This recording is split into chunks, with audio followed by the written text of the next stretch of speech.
Para a segunda parte da minha fala, então, agora eu vou trazer um outro autor para discutir agora especificamente. Já falamos sobre democracia, vamos falar sobre educação democrática. Eu poderia trazer uma série de outros autores, inclusive Paulo Freire, nosso atual ministro, o atual ministro da Educação disse que se pudesse tirava o busto do Paulo Freire do MEC e botava um busto do Olavo de Carvalho. Mas eu quero usar um outro autor que ajuda a pensar aqui alguns problemas específicos dessa discussão. Um autor chamado Gert Biesta, ou Gert Biesta. Ele é autor, quem quiser ler um texto interessante dele, é só botar no Google Gert Biesta e põe Boa Educação na Era da Mensuração, que é o nome de um livro dele que não foi traduzido para o português, mas o primeiro capítulo foi e está disponível na internet. Boa Educação na Era da Mensuração. Boa Educação na Era da Mensuração. O que ele quer dizer com esse título? Ele quer dizer que, atualmente, no momento que nós vivemos, ele coloca para nós vivemos uma cultura da mensuração. O que quer dizer mensuração? Medir. Tudo é medida, tudo é conta, tudo é ranking e índices. Então, isso na educação tem um impacto. Nós perdemos a capacidade de discutir o que para nós seria uma boa educação, uma educação democrática, uma educação de qualidade, para tornar isso igual a bons resultados em avaliações externas, ou seja, essa escola tem um bom IDEB, então ela é boa escola. Esse país foi bem no PISA, então tem uma boa educação. Será que isso é tudo que a gente precisa para discutir o que nós queremos para a educação? Então ele vai justamente tentar pensar essa educação democrática. Um primeiro ponto para falar sobre ela é o seguinte: por mais que nós tenhamos pensadores, educadores geniais que discutiram essa temática em outros contextos, cada contexto tem que discutir o que é a sua boa educação democrática. Cada sociedade, em cada momento histórico, precisa pensar o que é a sua boa educação democrática. Por exemplo, na década de 70, a gente não teria como antever muitos dos problemas que a gente vive hoje. Então, a escola hoje certamente teria que problematizar a questão das notícias falsas, das fake news, que era algo que não se colocava de maneira tão intensa na década de 70, até porque a tecnologia que tornou isso possível ainda não existia, ou não era popularizada. Então, cada sociedade, cada contexto precisa pensar o que é a sua educação democrática. Como ele não pode, então, definir previamente o que seria, ele fala que vai dar alguns parâmetros para nos ajudar a pensar quais são as características dessa boa educação, dessa educação democrática. Por isso o nome Boa Educação na Era da Mensuração. Ele vai propor o seguinte: que a gente pense que o fenômeno educacional, a educação, ela sempre tem 3 funções ou atinge 3 dimensões. Uma primeira que ele vai chamar de qualificação, uma segunda que ele vai chamar de socialização e uma terceira que ele vai chamar de subjetivação. Vou explicar cada uma delas para vocês agora. A primeira delas, qualificação. A qualificação é uma dimensão que ela não é negada por absolutamente ninguém. Nem essas pessoas que nós ouvimos agora negam a dimensão da qualificação. O que seria a dimensão da qualificação? Qualificar algo para alguém, qualificar alguém para fazer alguma coisa. E esse fazer vai tanto de um mais restrito, de uma habilidade técnica, quanto a algo mais amplo, como competências culturais, maneiras de ser e agir mais amplas.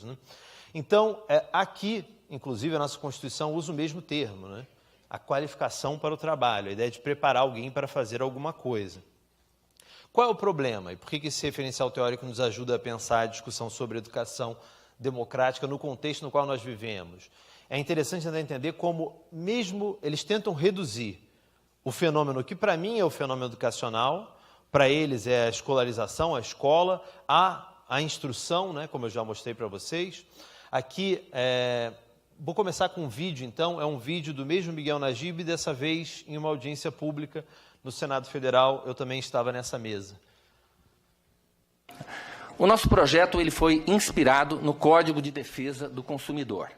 O Código de Defesa do Consumidor ele intervém na relação entre fornecedores e consumidores para proteger a parte mais fraca, que é o consumidor, o tomador dos serviços que são prestados pelos fornecedores. Da mesma maneira, a nossa proposta ela intervém na relação de ensino-aprendizagem para proteger a parte mais fraca dessa relação, que é o estudante, que é aquele indivíduo vulnerável que está se desenvolvendo. Então, a escola sem partido nada mais seria do que a implementação do Código de Defesa do Consumidor na educação. Qual é o problema aqui? É pensar a educação como uma relação de consumo. E aqui o próprio autor Gert Biester ele fala, a educação pode ser pensada dentro de uma lógica de mercado ou de uma lógica profissional. Qual é a diferença? Numa lógica de mercado, o consumidor tem sempre a razão. Então, o aluno, eu quero aprender isso, não quero aprender aquilo, e aí essa lógica, né? Você vai implementar o Código de Defesa do Consumidor na educação. Qual é a diferença para uma lógica profissional? Na lógica profissional, o prestador de serviço, no caso dos professores, ele é dotado de um saber profissional, talvez muitos já conheçam aqui um autor chamado Maurício Tardif, que tem discutido os saberes docentes, os saberes profissionais, que o capacita a planejar intervenções pedagógicas. Como assim?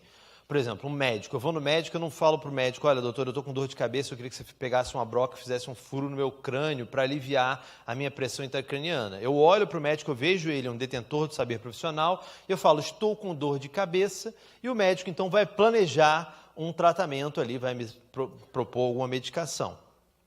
Tentar entender o que aconteceu. A mesma confiança no saber profissional não é concedida aos professores. Porque se o professor fosse reconhecido como um profissional, ele seria capacitado para planejar qualquer intervenção pedagógica que ele julgasse necessária frente aos problemas que ele vê dentro da sala de aula. Por exemplo, o professor vê um caso de homofobia, um aluno agredindo o outro por conta da sua orientação sexual. O que faz um professor? Ele planeja uma intervenção pedagógica. Além das punições possíveis, né, a gente sempre pensa no lado pedagógico. Né? Então, é como conduzir esse debate. Por exemplo, eu, até 2013, dei aula no 9º ano do Fundamental. Se isso acontecesse na minha sala, eu ia falar com os meus alunos na história como a sociedade não aceita mais esse tipo de comportamento, como isso hoje não é mais considerado legal, isso é condenado na sociedade, para mostrar historicamente como esse tipo de comportamento não sustenta mais. Só que para isso a gente tem que confiar no professor, e aí esse tipo de lógica não faz isso, até porque para eles, isso aqui é o mesmo site do Escola Sem Partido, que eu já mostrei antes, está aqui, né, escolasempartido.org. Lá eles identificam uma biblioteca politicamente incorreta, da qual constam 4 livros. 2 deles são os guias politicamente incorretos da história do Brasil e da América Latina. Se tiver algum professor de história aí, agora deve estar assombrado.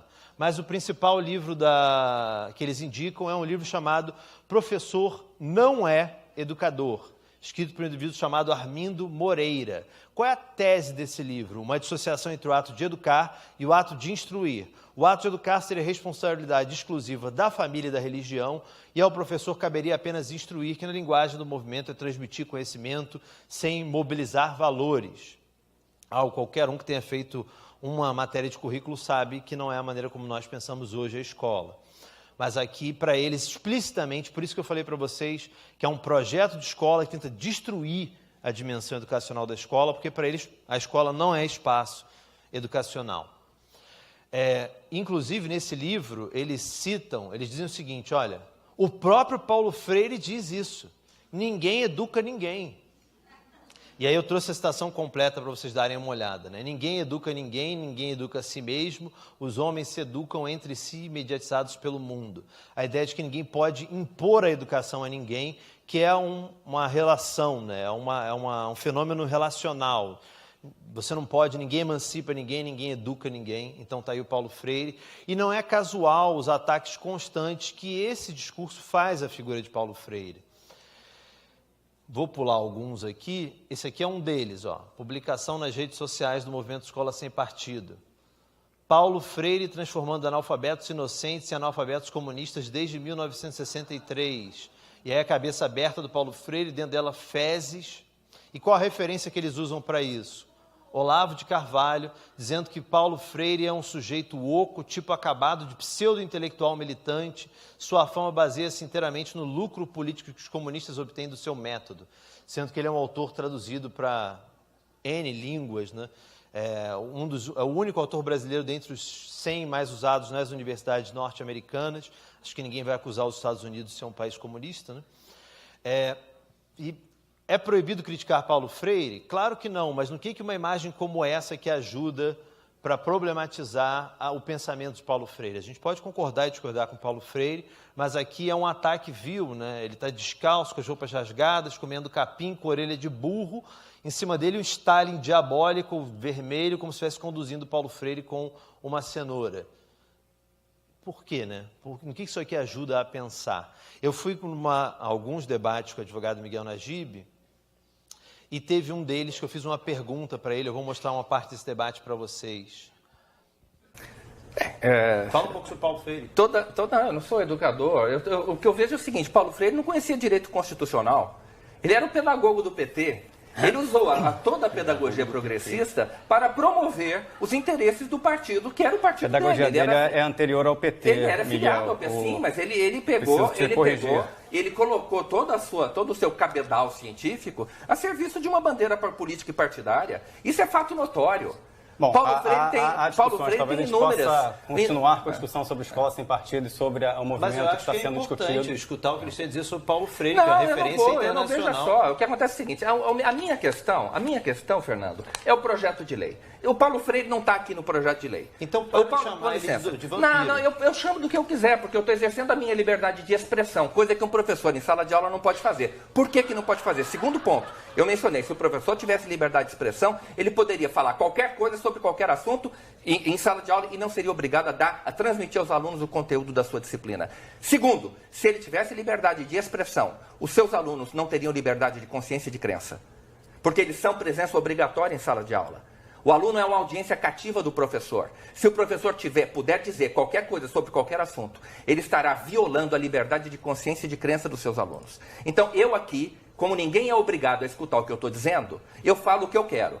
No Facebook, eu falo o que eu quero. Se eu quiser xingar o Paulo Freire, eu xingo. Se quiserem me processar, me processam. Vamos lá, agora, eu Miguel. estou no Facebook exercendo a minha liberdade de expressão plenamente. Então, coisa eu que o vou professor não exercer a pode minha fazer. liberdade.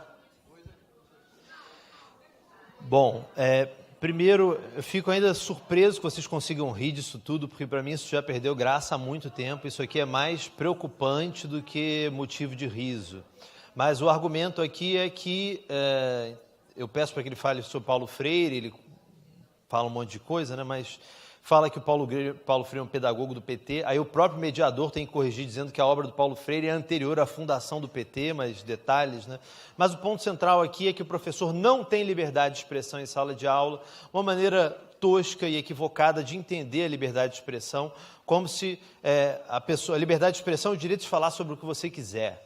O que não é verdade, a liberdade, você não pode falar o que você quiser, ou você sofre as consequências. Eu tenho liberdade de expressão, mas eu não posso xingar e ofender ninguém aqui. O professor tem liberdade de expressão, mas ele não pode deixar de falar sobre a matéria dele, caso contrário, ele vai sofrer as sanções que a própria escola vai impor sobre ele quando os alunos reclamarem sobre o que está acontecendo. Esse é um ponto central. Entender que a escola é um espaço de dissenso, ela já está equipada para lidar com situações de desentendimento, né? Então, se eu tenho um professor e eu discordo, ele fala alguma coisa, eu discordo dele, eu acho que ele está indo além do que deveria ser feito, eu vou e falo com outro professor. Ah, o professor X falou aquilo. Ah, o outro professor concorda, eu falo com a direção, com a coordenação. Qual é a proposta desse movimento aqui? É criar um canal de denúncia anônimo, direto entre o aluno e as secretarias de educação, que então mandariam a denúncia para o Ministério Público processar o professor de acordo com o caso.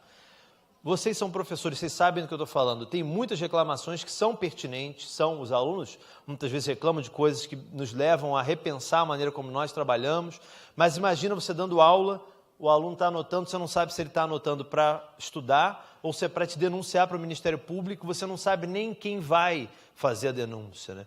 Então, essa aqui, toda essa maneira de ver a escola é extremamente prejudicial para a escola enquanto espaço de debate. Então, isso é para pensar um pouquinho como eles tentam reduzir a qualificação apenas a uma relação de transmissão de conteúdo, quase uma relação de consumo. E o que são as outras duas dimensões? A segunda delas, então, seria a dimensão da socialização. Socializar é inserir os jovens em maneiras de ser e agir que já existem, com base em representações sociais. E a seleção dessas representações sociais nunca é neutra. A teoria do currículo já fala isso há muito tempo, né? A seleção nunca é neutra. agora é pensar qual é a consequência, o que eu vejo como socialização aqui na nossa Constituição? O preparo para o exercício da cidadania. Inserir esses jovens em maneiras de ser e agir que já existem, compatíveis com o convívio democrático no espaço público. Agora, então o que acontece aqui com esse discurso reacionário? E a gente precisa entender ele para pensar o que para nós é essa educação democrática. É naturalizar algumas representações e criminalizar outras. Vou dar 2 exemplos. Então, essas aqui são denúncias feitas pela página do Escola Sem Partido, mas retirada de um blog chamado De Olho no Livro Didático, escrito por um indivíduo chamado Orley Silva, que pega todos os livros didáticos aprovados nos PNLDs e vai analisar esses livros em busca de doutrinação ideológica. Primeira denúncia. Candomblé e Umbanda em livros didáticos 2016 do MEC para o ensino fundamental. Alunos de escolas públicas e privadas, inclusive confessionais, que estudarem com os livros didáticos 2016 do MEC para crianças de 6 a 10 anos, serão doutrinados sistematicamente no Candomblé e na Umbanda. Eu não queria saber depois se alguém aqui já viu algum material didático de doutrinação religiosa de Candomblé e Umbanda. Mas o que eles estão chamando de doutrinação religiosa? Ele pegou todos os livros e escolheu a pior coisa que ele achou para ilustrar essa denúncia, né? Então é essa aqui, Xangô, Deus do Trovão e da Justiça. O símbolo desse orixá é um machado do Islã chamado Oxé. Esse machado representa a justiça. No que essa imagem difere de centenas de outras de Apolo, Zeus, Afrodite? Em absolutamente nada. Apenas o fato dela fazer referência a uma cultura, a uma religião de matriz africana. Então percebem, isso aqui é doutrinação ideológica. Zeus não, Zeus, Apolo são deuses neutros, né? Então, percebam, naturalizar algumas representações e criminalizar outras. Então, representações vinculadas à cultura afro-brasileira. E agora vou apresentar para vocês a temível ideologia de gênero, né? MEC não desiste. Livros de 2016 para crianças de 6 a 10 anos vem com ideologia de gênero. E aí ele pegou todos os livros aprovados em 2016 e essa imagem que eu vou mostrar para vocês, que na verdade é um exercício de múltipla escolha, foi a que ele achou de pior. Vejam os desenhos que 3 crianças fizeram para representar suas famílias. Aqui em cima, então, o primeiro desenho, uma família com uma mãe e 2 crianças. Muita gente chama a atenção que também tem um cachorrinho, tem razão. Então, aqui, essa família, inclusive, estatisticamente no Brasil, é a família mais presente, né? A família com só uma mãe e os seus filhos. Logo abaixo, uma família com diferentes pertencimentos étnico-raciais, pessoas brancas e pessoas negras numa mesma família. E aqui uma família com 2 mães, um casal homoafetivo, 2 mães e uma criança. O enunciado pedia, com base nos desenhos, podemos dizer que o gabarito era a letra D. As famílias são diferentes umas das outras.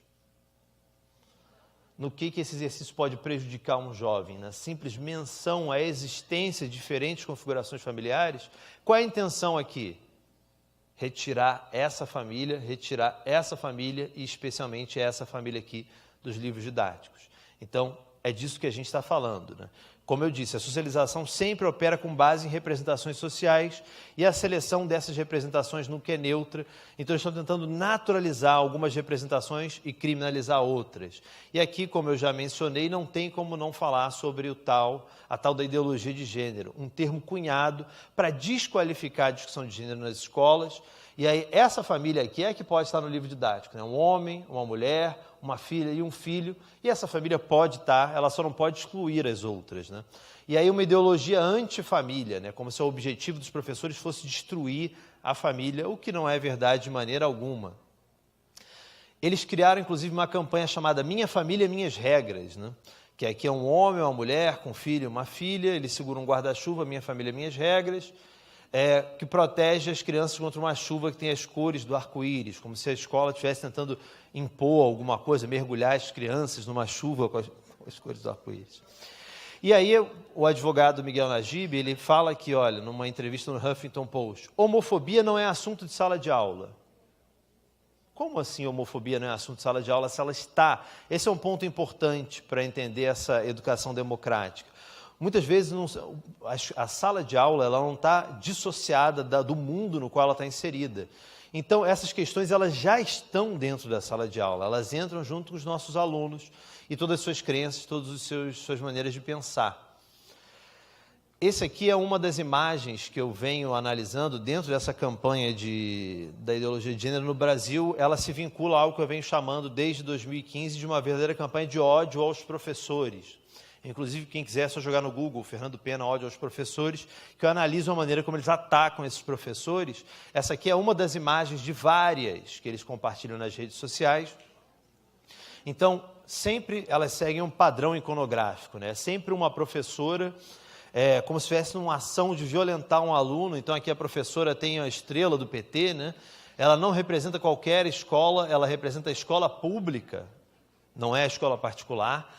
E aqui ela segura o jovem, sempre representado como uma pequena criança inocente, está com a cabeça aberta dentro da sala de aula para receber tudo que os professores querem inserir ali dentro. Eu não preciso nem discutir que eu estou vendo as reações, né? Eles não sabem, ninguém pisa numa sala de aula aqui há décadas, né? Porque eles não sabem o quão distante está da realidade educacional. Nenhum aluno está parado esperando para você colocar nada dentro da cabeça dele, eles questionam tudo, pesquisam. Mas aqui a professora diz: religião é para pessoas estúpidas, tudo precisa de sexo, sexo, sexo, numa maneira de manipular esse pânico moral. Só mais um exemplo desse ódio aos professores. Então, aqui no caso, foi um meme que circulou nas redes sociais, um homem mirando uma arma de cano duplo para o leitor da imagem, e ele diz: ensine ideologia de gênero para minha filha que você não vai para a cadeia, eu vou para a cadeia. Então, a ameaça explícita de morte aos professores que se atreverem a discutir essas questões com os seus alunos, né? Então, essa é a socialização. É importante entender como eles tentam naturalizar algumas representações e criminalizar outras. A terceira e última é a subjetivação. Se a socialização é inserir os jovens em maneiras de ser e agir que já existem, a subjetivação é abrir espaço para que eles se revelem na sua individualidade, para que eles se revelem como sujeitos, para que eles se manifestem de diferentes maneiras, né? E aqui esse é um papel da escola, então, abrir espaço para que os alunos se tornem sujeitos. Aqui eu vejo o objetivo constitucional do pleno desenvolvimento da pessoa. Como desenvolver plenamente uma pessoa se ela não é um sujeito, se você não mobiliza valores em sala de aula? Para isso, então, eu vou mostrar um último vídeo para vocês. Esse foi um debate que aconteceu na Globo News. Eu não estava, é o advogado Miguel Najib e uma pedagoga de São Paulo falando sobre a questão de gênero, né? Vocês veem como essa questão está permeando sempre esse debate. Ela argumenta em termos de conveniência e eu argumento em termos de legalidade. O Estado brasileiro, como ela bem lembrou, a legalidade já está bem pressionada pela mudança dos costumes. Sim, né? então mude-se a lei. É necessário mudar a lei, então. E esta lei, de acordo com a orientação do Supremo Tribunal Federal, está acima da lei ordinária. Ela só está abaixo da Constituição Federal, a Convenção Americana sobre Direitos Humanos. Ela falou da laicidade do Estado. Um Estado que é laico deve ser neutro em relação a todas as religiões. Correto? O conceito de gênero não é religioso. Acontece que as religiões têm a sua moralidade. A religião cristã, por exemplo, tem os 10 mandamentos, que é um código moral do cristianismo, certo? Se um Estado que é laico, puder usar o seu sistema de ensino para promover uma determinada moralidade, ele poderá destruir uma religião. Basta que ele promova conceitos de moralidade que se choquem com aquela religião. Ou seja, a laicidade do Estado impõe ao Estado que fique longe das questões de moralidade.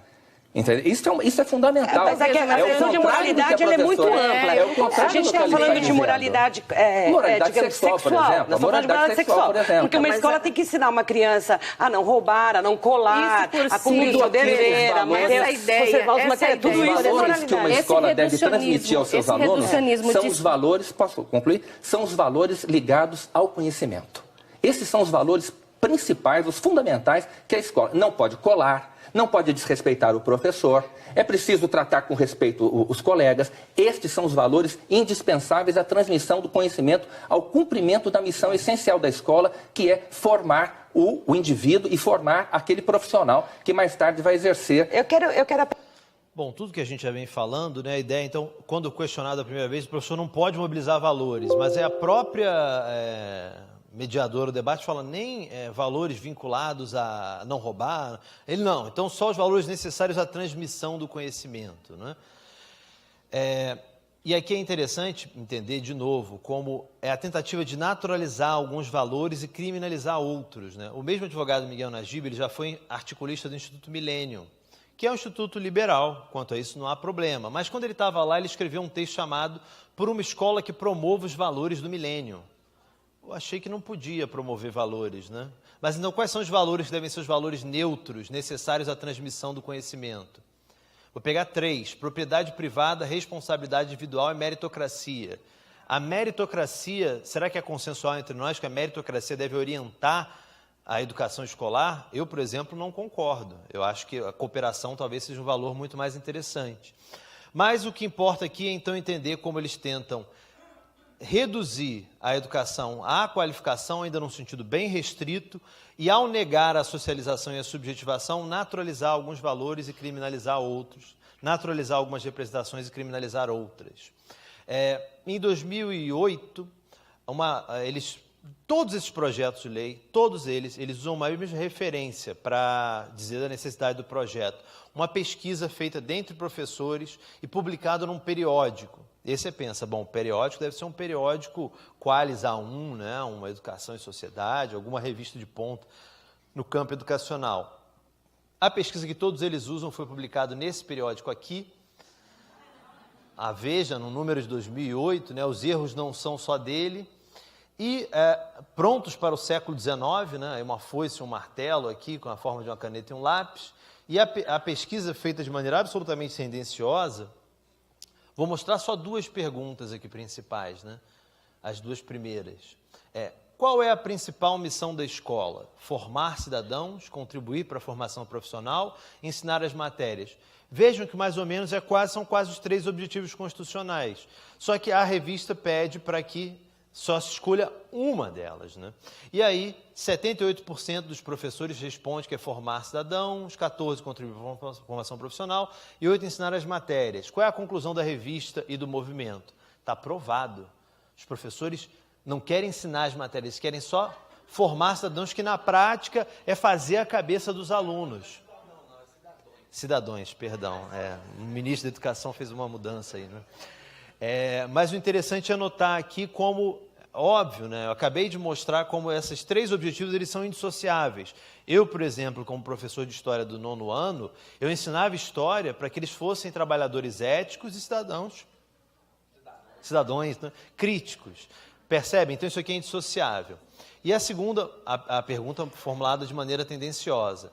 Em sua opinião, o discurso dos professores é politicamente engajado, às vezes engajado neutro.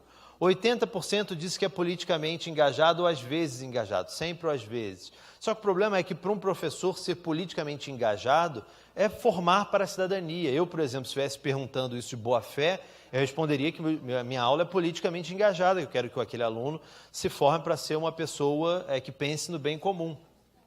Só qual é a conclusão que a revista e o movimento tiram? Está provado. Durante muito tempo, quando a gente foi falar sobre os problemas da educação, a gente considerava o quê? Violência, falta de valorização dos professores, baixos salários, falta de estrutura. Só que o problema não é esse. A gente partiu de um pressuposto equivocado, que era que os professores querem ensinar, só que eles não querem. Então, no final das contas, a culpa é dos professores. Então, nada disso, valorização, estrutura, violência, nada disso importa. E aí percebem essa campanha para responsabilizar os professores por todos os problemas que acontecem na escola. Para fechar agora a minha fala mesmo, deixa eu pular isso aqui, a grande pergunta que fica para nós então é: qual é a relação entre educação e democracia, entre escola e política?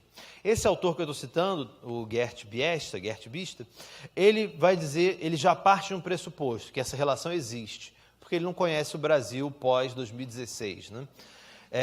Então, primeiro, a gente está vendo aqui que existe todo um projeto educacional no Brasil que tenta dissociar, dizer que escola não tem nada a ver com democracia. Mas, para quem vê a relação, a gente pode pensar essa relação de diferentes maneiras. Uma primeira maneira é o que ele chama de educação para a democracia, que está muito vinculado à dimensão de qualificação. O que isso quer dizer? Eu vou ensinar para o meu aluno conteúdos, habilidades, noções de direito, noções de lei, noções de cidadania, e eu vou qualificar ele para que ele viva no futuro uma vida democrática. Qual é o problema? É até interessante, mas ainda a gente já quer que os alunos se comportem de maneira democrática, ele já está vivendo em sociedade. Então aqui a escola não é só vai qualificar para viver algo no futuro, né? A segunda maneira de pensar seria a educação por meio da democracia. além de qualificar o aluno para viver essa vida democrática no futuro, você vai inserir processos, experiências positivas com a política e a democracia na escola.